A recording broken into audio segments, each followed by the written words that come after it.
तो चलिए शुरू करते हैं हम लोग। आज नया चैप्टर स्टार्ट करते हैं, chapter number 12, area related to circles. हम लोग की डेली लाइफ में कई सारी रेगुलर फिगर्स हमें देखने को मिलती हैं, जैसे रेक्टेंगल, स्क्वायर और भी चीज़ें, लेकिन सर्कल जो है वो बहुत ज़्यादा देखने को मिलता है। कहाँ कहाँ देख सकते हैं आप अगर नज़र दौड़ाएं तो जैसे आप लोग बैंगल्स पहनती हैं, चूड़ियाँ लड़कियाँ पहनती हैं, कड़े पहनते हैं, या आप बात करें पापड़ खाते हैं, सब बुक में लिखा हुआ है। चपातीस भी नॉर्मली गोली बनती हैं, है ना। और भी सिस्टम को आप एनालाइज करेंगे तो बहुत जगह गोल सिक्के जो बनते हैं, कॉइन्स, और उसकी थर्ड डायमेंशन छोड़ दें, उसकी मोटाई को 2D की बात करें, फ्लैट ले लें तो सर्कुलर शेप के होते हैं। नॉर्मली किसी चीज़ का ढक्कन आप बात करें तो कई ढक्कन आपको सर्कुलर शेप के मिलेंगे, है ना। तो ये सारी चीज़ें, मैनहोल का ढक्कन जैसे बाजार में दिखता है आपको, तो कई जगह आपको सर्कुलर मिलते जाएंगे। जो आप बाली वाली पहनती हैं वो भी गोल दिखेगा, बहुत कुछ आपको सर्कुलर शेप में दिखाई पड़ेगा। इसका मतलब जो एग्जांपल्स उन्होंने दिए वो भी मैं आपको सब रीड आउट कर देता हूँ और आपको कनेक्ट करने में बढ़िया लगेगा। जैसे साइकिल व्हील्स, आपकी साइकिल का पहिया, ठेला जो ले जाते हैं बेचने के लिए, ठेला रहता है उसके ऊपर तरबूज वरबूज रखे, सब्जी रखी है, तो उसमें जो साइकिल का पहिया वो भी है। Papad, drain cover, various designs, bangles, circular paths, washers, flower beds etcetera, ये सारे आपको कैसे दिखाई पड़ते हैं? सर्कुलर शेप में। तो अगर सर्कुलर शेप इतना ज़्यादा हमारे सामने आ रहा है तो उसके बारे में स्टडी करना बनता है। स्टडी करने में हम क्या चीज़ें बेसिकली स्टडी करेंगे? एक तो उसका पेरीमीटर, या जिसे आप सर्कमफ्रेंस बोलते हैं।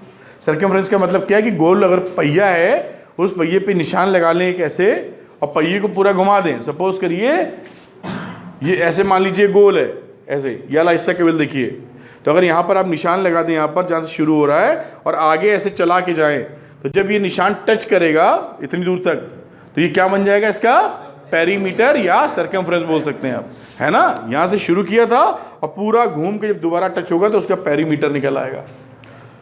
और आप ये जानते भी हैं कि जो पेरीमीटर होता है किसी सर्किल का, उसमें और उसकी डायमीटर में एक खास रेशियो होता है। उस रेशियो को भी आप पहचानते हैं कि अगर हम पेरीमीटर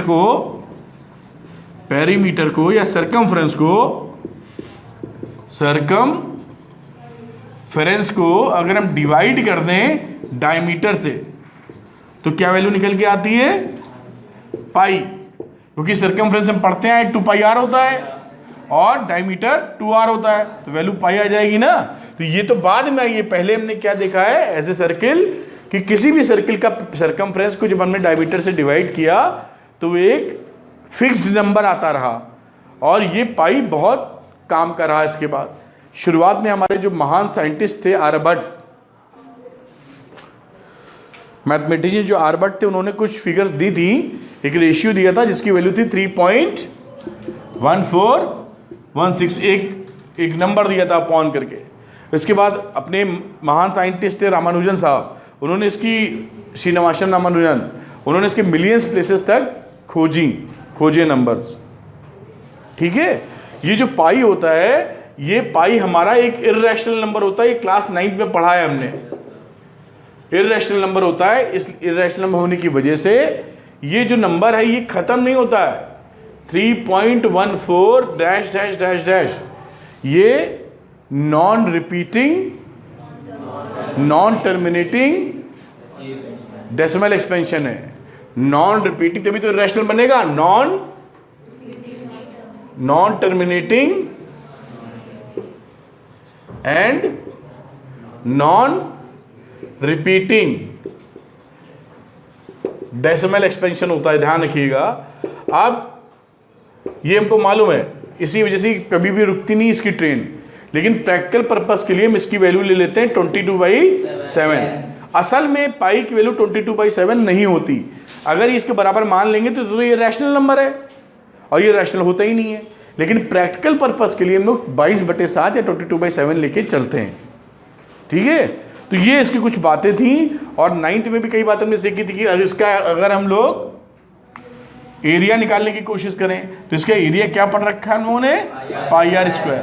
ये बुक में लिखा है कि 9th में कैसे सिखाया था, वो कोई बहुत बड़ी बात नहीं है ज़बरदस्ती आपको समझाने के लिए। तो πr² इसका एरिया लेके चलेंगे। अब सीधे इसके बाद एग्जाम्पल, क्योंकि इस चैप्टर में ना बहुत ज़्यादा पढ़ने को कुछ भी नहीं है, बहुत कम है पढ़ने को, सवाल लगाने को ज़रूर है। जो सवाल आते हैं। तो हम लोग एग्जाम्पल नंबर 1 पे चलेंगे और देखते हैं उसमें क्या पूछा और क्या हमको निकालना है। ठीक।